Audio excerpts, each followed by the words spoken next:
नमस्कार प्यारे दोस्तों। आज के इस वीडियो में हम श्री अरविंद घोष के समग्र योग और अतिमानस के विचार को समझेंगे, जो कि हमारे CGPSC मेंस फिलोसॉफी पेपर 6 में दिया हुआ है। मेरा नाम राजन तिवारी है। आपको पता होगा कि श्री अरविंद घोष महान योगी थे, महान दार्शनिक थे। उनकी किताब सावित्री है जो खूब फेमस है। प्रारंभ में वो क्रांतिकारी थे। उन्होंने एक पत्रिका लिखी जो था न्यू लैम्प्स फॉर ओल्ड। उसमें उन्होंने कहा कि स्वदेशी की बात होना चाहिए, ये जो अनुनय विनय करते हैं हम अंग्रेज़ों से वो गलत है। और वो क्रांतिकारी थे प्योर।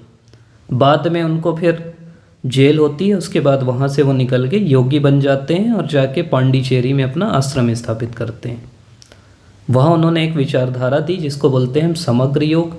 इसको पूर्ण योग भी बोल सकते हैं और एकीकृत योग भी बोल सकते हैं। समग्र योग मतलब क्या होता है कि सांसारिक जीवन और आध्यात्मिक जीवन के बीच सामंजस्य। समग्र मतलब समझ रहे हैं कि दोनों के बीच समग्रता स्थापित करना। एक आपका सांसारिक जीवन है जो हम संसार में जी रहे हैं, और एक हमारा आध्यात्मिक जीवन है।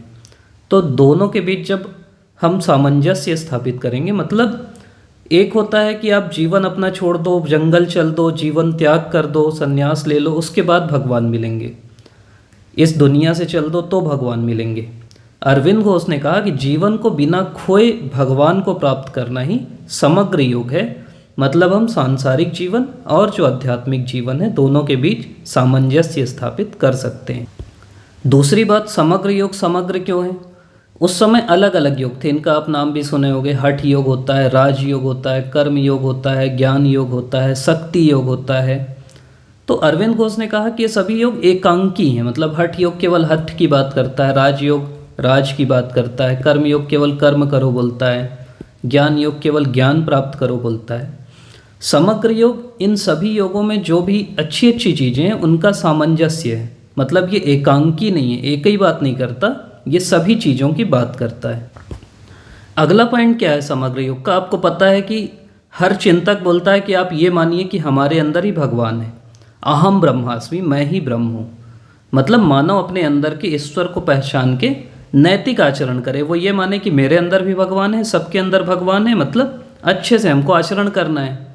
इसी को बोलते हैं मनुष्य में ईश्वर का अति प्रवाह होना। मतलब ईश्वर प्रवाहित हो जाएगा मनुष्य के अंदर। तो समग्र योग क्या है? मनुष्य में ईश्वर का अति प्रवाह, जिससे क्या है कि ये मानव को पूर्ण तत्व प्रदान करता है। मतलब मानव के अंदर अलग अलग पक्ष होते हैं व्यक्तित्व के। क्रियात्मक पक्ष होता है, भावात्मक होता है, ज्ञानात्मक होता है, शारीरिक पक्ष होता है। तो समग्र योग व्यक्तित्व के सभी पक्षों का विकास भी करता है और उनको प्रभावित भी करता है। तो यही समझ लीजिए समग्र योग मतलब क्या है। पहला हम क्या समझे कि समग्र योग में जो आपका भौतिक चीज़ें हैं और आध्यात्मिक चीज़ें हैं, भौतिक या जो सांसारिक जीवन है और जो आपका आध्यात्मिक जीवन है, दोनों के बीच सामंजस्य लेके आया। समग्र मतलब दोनों को एक साथ लाया।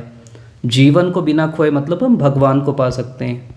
फिर बोला कि जितने भी योग होते हैं, हठ योग, राजयोग, भक्ति योग, ज्ञान योग, कर्म योग, सभी के सामंजस्य को समग्र योग बोले। तीसरा हम बोले कि अपने अंदर भगवान को मानना, मतलब अपने अंदर के भगवान को पहचानना और अच्छे से आचरण करना समग्र योग है। चौथा हम क्या बोल रहे हैं कि मानव के जीवन के जो सभी पक्ष होते हैं, व्यक्तित्व के सभी पक्ष होते हैं, क्रियात्मक, भावात्मक, ज्ञानात्मक, शारीरिक, इनको ये प्रभावित करेगा और इनका संपूर्ण विकास करेगा। और आखिरी में समग्र योग क्या करेगा? मानव को अतिमानस की स्थिति में पहुंचाएगा। यहाँ से आप कंक्लूड कर दीजिएगा। अब अगला सवाल आपके मन में ये आएगा कि अतिमानस क्या है। ये हमारे सिलेबस में दूसरा पॉइंट लिखा है, मतलब दो चीज़ लिखा है श्री अरविंद का समग्र योग और अतिमानस। अतिमानस की संधि विच्छेद करिए। अति धन मानस, मानस मतलब मन, अति मतलब मन की उच्चतम। अति मतलब बोलते हैं ना अति हो गई, अति हो गई। तो मन की उच्चतम अवस्था क्या हो जाएगी?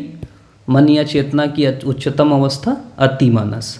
अभी हम पढ़े कि अतिमानस कैसे आता है। समग्र योग जब हम प्राप्त कर लेंगे तो मानव अतिमानस हो जाएगा। अब देखिए इसकी प्रक्रिया क्या है। पहला है आत्मिकता, ये फर्स्ट स्टेप है। आत्मिकता मतलब खुद को हम पहचानेंगे कि हम कौन हैं। दूसरा स्टेज है आध्यात्मिकता। आध्यात्मिकता मतलब है निम्न स्तर से हम उच्च स्तर की ओर जाएंगे। ये स्तर अभी मैं आपको बताऊंगा क्या है।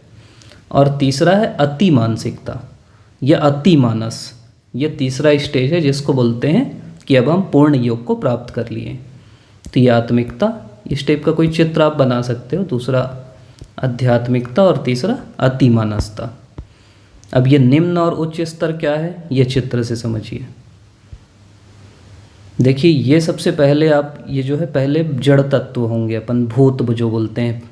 उससे ऊपर जाएंगे तो प्राण, उससे ऊपर जाएंगे तो मन, ठीक, उससे ऊपर जाएंगे तो मानस।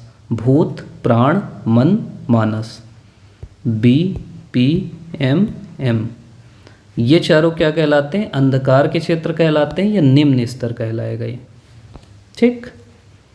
भूत, प्राण, मन, मानस। फिर आएगा अतिमानस। अतिमानस क्या है हमारा, ये है माध्यमिक अवस्था। ये हो गई निम्न अवस्था, ये चारों। उसके बाद अतिमानस आएगा ये माध्यमिक अवस्था। और फिर आएगा दैवी क्षेत्र। मतलब अरविंद घोष बोलते हैं कि इस दुनिया में ही मैं, पृथ्वी में ही जो स्वर्ग में आपको मिलता है, जो आप सोचते हो, उसका अनुभव कराऊंगा। ये कहलाता है उच्च स्तर। वो है सच्चिदानंद। आप सुने होगे ना, सच्चिदानंद। सच्चिदानंद का आप संधि विच्छेद करोगे तो सत, चित, आनंद, सच्चिदानंद। तो आनंद, चित, सत, ये तीनों हैं उच्च स्तर। तो यात्रा क्या हुई, निम्न स्तर से लेके उच्च स्तर की यात्रा कहलाई हमारी अतिमानस की यात्रा। अतिमानस ये बीच में है और ऊपर हम मतलब निम्न क्षेत्र से उच्च स्तर पे हम जा रहे हैं। अब इसकी विशेषताएं क्या क्या होंगी, मतलब आप समझ गए ना। अतिमानस मतलब है मन या चेतना की उच्चतम अवस्था, समग्र योग से आता है। ये इसका स्टेज हो गया क्या, आत्मिक, आध्यात्मिक और अतिमानस।